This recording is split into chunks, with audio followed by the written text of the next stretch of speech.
اللہ اکبر، کون کہتا ہے کہ زمانہ موزوں کا اب نہیں؟ آج بھی ہو جو ابراہیم کا ایمان پیدا، آگ کر سکتی ہے انداز گلستان پیدا۔ اسکرین پر آپ جس شخص کی تصویر دیکھ رہے ہیں، عامر قذافی نامی شخص جس کا تعلق لیبیا سے ہے، جس نے اس سال حج بیت اللہ کے سفر کی نیت باندھی اور اپنی فلائٹ کے لیے جب ایئرپورٹ پر پہنچا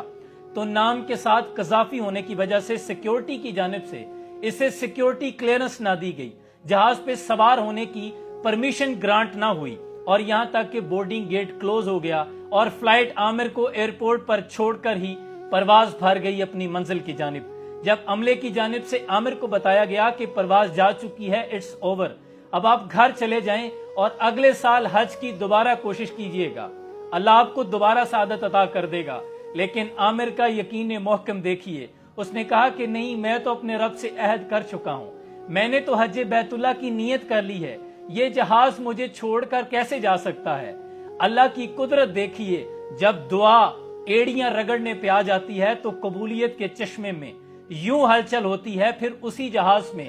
فنی خرابی ہوتی ہے، جہاز کو دوبارہ ایئرپورٹ پہ آنا پڑتا ہے، اور جب عامر کو اس بات کا پتہ چلتا ہے تو امید پھر سے جاگ جاتی ہے، پھر ایمان میں جوش آنے لگتا ہے کہ میں اس بار اس جہاز پر سوار ہو جاؤں گا، مجھے کلیئرنس مل جائے گی۔ لیکن جب جہاز کی فنی خرابی کو دور کر دیا گیا اور ایئرپورٹ کی میکینیکل ٹیم کی جانب سے جہاز کو کلیئرنس مل گئی